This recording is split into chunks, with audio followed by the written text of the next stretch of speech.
একটা শিশু যখন এই পৃথিবীতে আসে, সে আসে শক্তি নিয়ে, কৌতূহল নিয়ে, প্রশ্ন নিয়ে, দৌড়ানোর ইচ্ছা নিয়ে। তার শরীর চায় নড়াচড়া করতে, তার মন চায় জগৎটা ছুঁয়ে দেখতে। সে একটু কৌতূহলী, একটু দুষ্টু, একটু আগ্রাসী।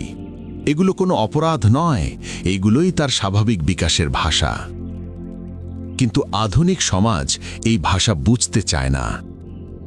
আমরা তাকে ছোট্ট বয়সেই একটা বেঞ্চে বসিয়ে দিই, বলে দিই চুপ করো, নড়বে না, প্রশ্ন করবে না।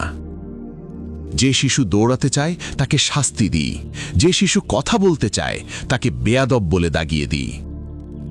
আর যখন সে এই অস্বাভাবিক নিয়মে মানিয়ে নিতে পারে না, তখন আমরা তাকে অসুস্থ ঘোষণা করি, তাকে নিস্তেজ করি, যেন তার ভেতরের আগুনটা নিভিয়ে দিলেই সমস্যার সমাধান হয়ে যাবে।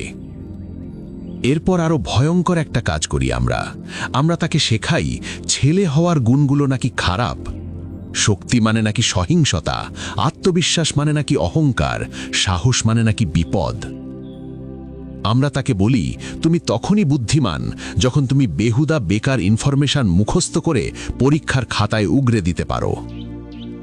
ফলে কি হয়?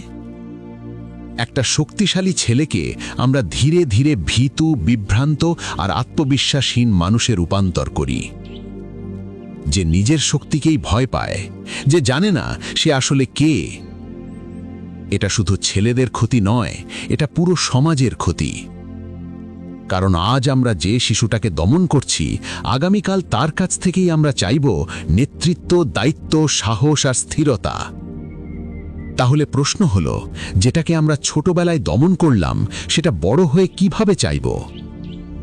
তাই আজ সময় এসেছে পরিবর্তনের, সময় এসেছে দৃষ্টিভঙ্গি বদলানোর। ছেলেদের চুপ করানো নয়, তাদের শক্তিকে সঠিক পথে চালনা করা উচিত। বেঞ্চে বেঁধে রাখা নয়, বরং শেখানো উচিত কিভাবে শক্তিকে শৃঙ্খলায় বদলাতে হয়। ছেলেরা সমস্যা নয়, তাদের স্বভাব সমস্যা নয়, সমস্যা হলো আমাদের বোঝার অভাব।